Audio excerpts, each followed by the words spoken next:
For years, there have been reports of increasing crime around the Greyhound bus station in midtown Houston. But since then, that bus station has moved its major operations from midtown back in November to the East End. And the reception is not that great because residents are concerned that they're seeing an increase in crime at the new location.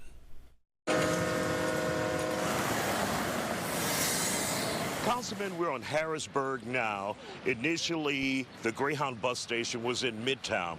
They shut down, ceased operations there back in November.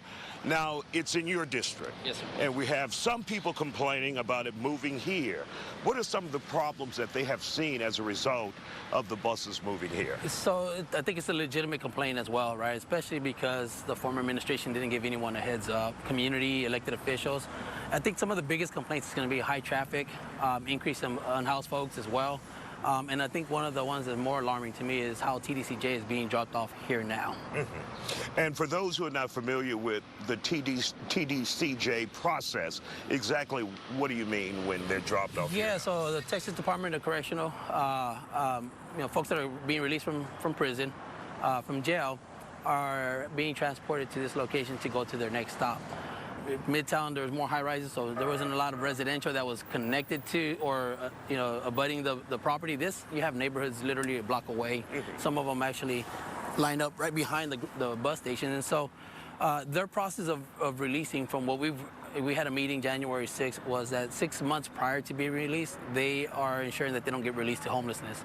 How true that is, we don't know yet, right? And it's only been two months of operation, but we have seen some increase in homeless folks around here.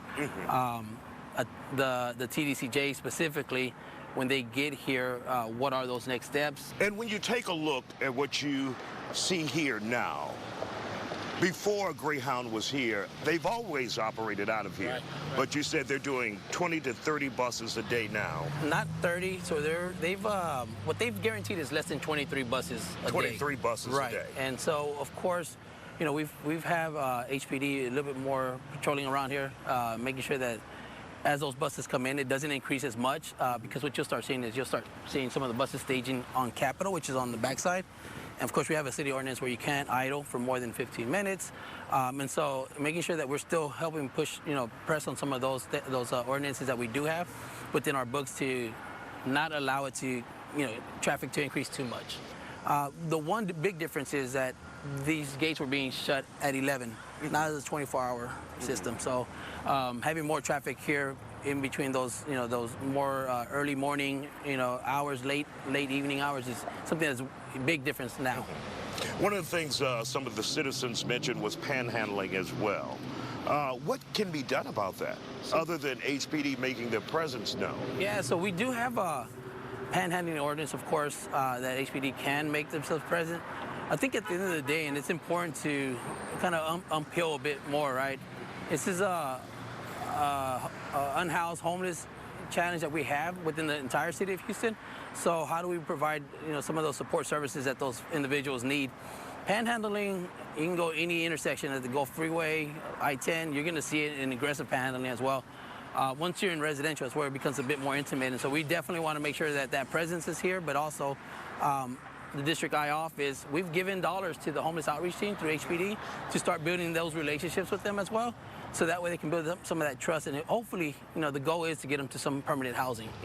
And right now you can see where traffic is starting to back up just a little bit there, but that's not something that was typical in the past. It was not, right? Right now we're in the absolute, and I'm glad we can see HPD actually driving through, and again, there's a lot more presence, but here, it wasn't as much, but when the bus comes out, it does back up cars further down, maybe a good half a mile. It's only one lane, and that's another concern, right? Is how much traffic congestion is going to cause, and are those cars going to go into the neighborhood?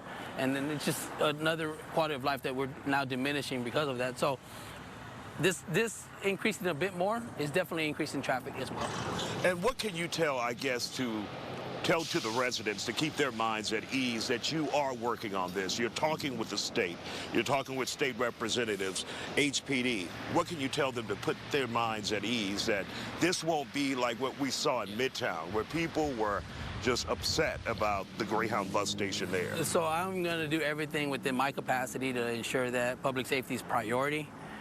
number one. And so because of that, we've actually have given overtime dollars for HPD to address nuisance properties like what you see behind you as well.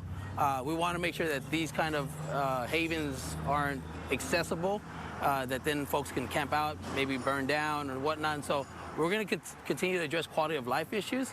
We're going to continue to make sure that we're working with the management district, who we're currently working on a civility ordinance to extend down Harrisburg. Essentially, what that does is it doesn't allow folks to loiter between the hours of 7 a.m. to 11. And so we're going to bring those tools out. What the residents can do is report anything and everything. I know there's been a talk about increasing crime. Some of those reports are loitering, so they're doing their job. Residents are doing their job, so they call 713-884-3131. That's the HPD non-emergency number. But if it's something that's really needed, 911, of course. Now, while it has its problems, it's nowhere near Midtown and Thankfully, what that was. Yeah. It's nowhere near Midtown, but we're still going to keep our foot on the gas, right? We're going to still ensure that we're doing what we can. But I'm glad you definitely noticed it's nowhere near as Midtown. But at the end of the day, residents still feel what they feel, and I want to make sure that they understand that we are, at the forefront of this. Now, some residents say they would like to see the bus station, or at least that hub, move to a more industrial area.